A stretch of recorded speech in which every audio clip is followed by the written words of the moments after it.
we also realize that though we have been in business for 112 years, we have not taken advantage of the technology that has developed in the last 10 and 20 years. Now, let me begin by stating absolutely, positively, definitely, concretely, with no reservations, we are not going out of business. And I can state with equal conviction, we are not cutting back on Braille at all.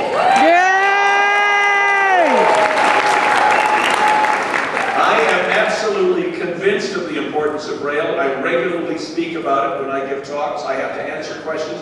Well, isn't Braille old-fashioned and going out of style now?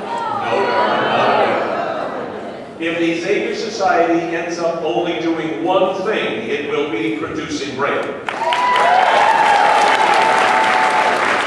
But we are discontinuing our large print service. We will continue to provide the mass proffers in large print until the Feast of Christ the King, the end of the liturgical year, which is November. But after that, we will do no more large print production. The large print library will continue to be available for our clients as long as we have the building. The building is for sale, by the way. And the only reason we're going to be able to do that is because we have volunteers who are going to keep the library operation running. We are also cutting back on our audio services. We are not going to provide periodicals in the same way that we did.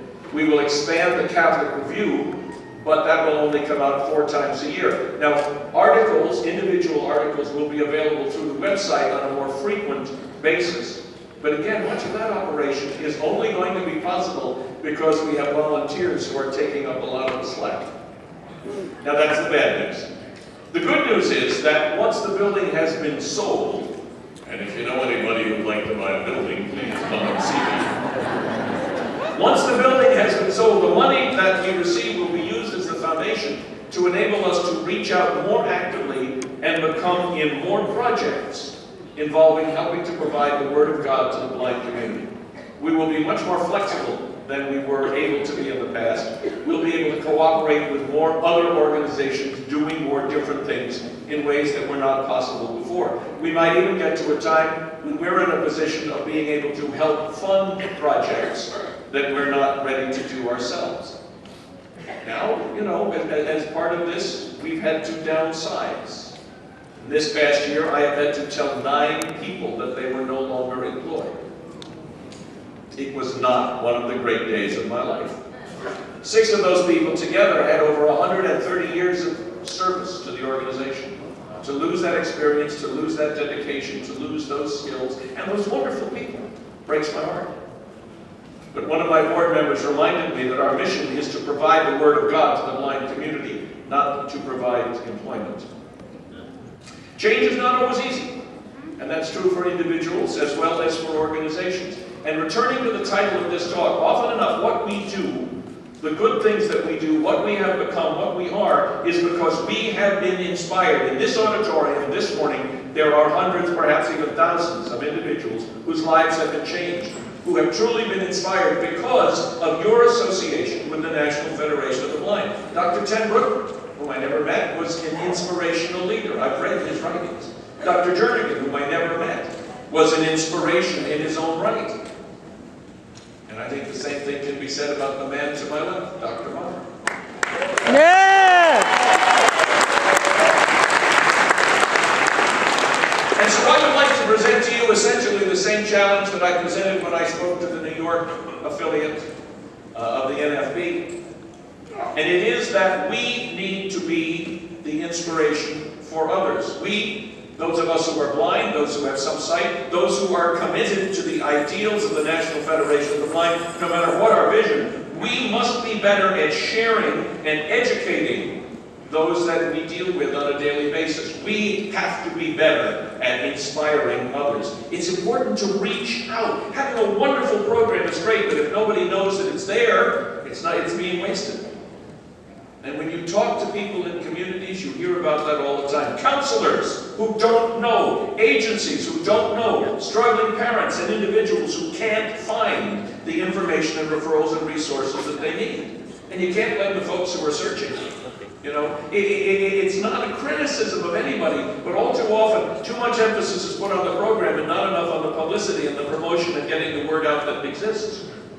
Reaching Out has its own chapter. Bishops Conference last year when they had their meeting in Seattle.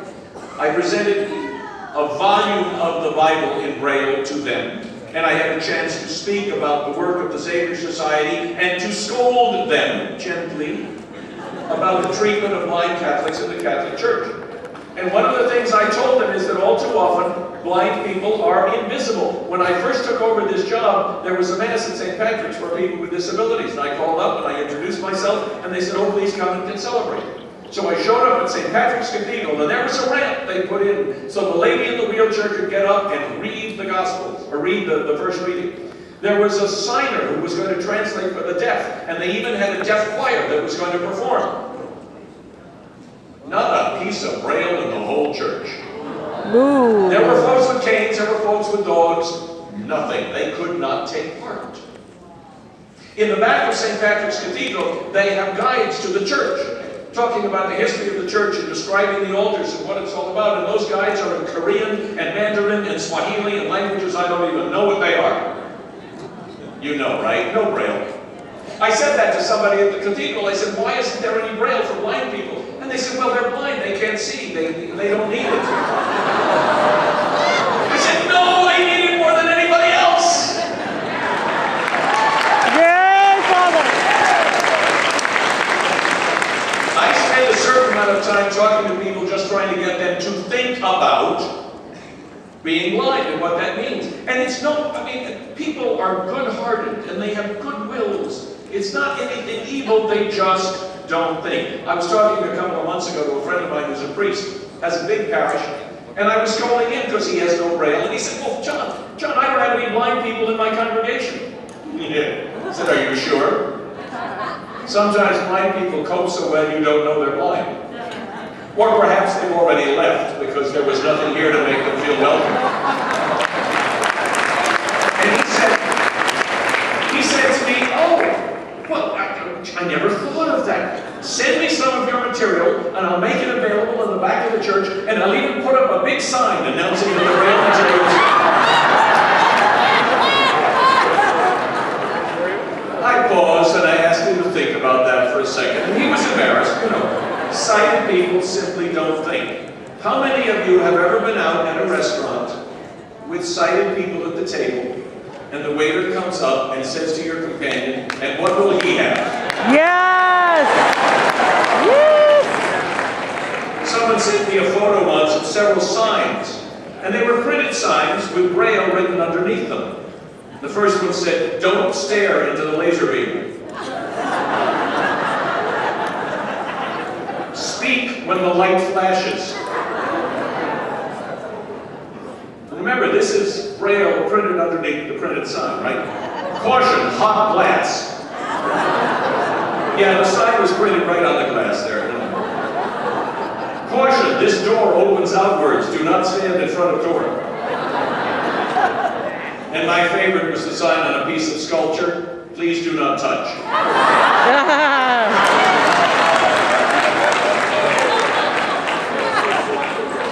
Blind people are invisible. I still put on my sleep shades and I take my cane and I go out for walks around New York City.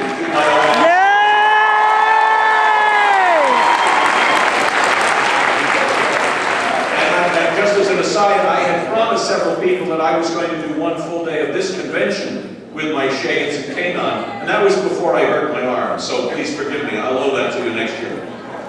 But more than once, walking down the streets of New York, I've had the experience of somebody bumping into me, and over my shoulder I hear, what's the matter, you blind?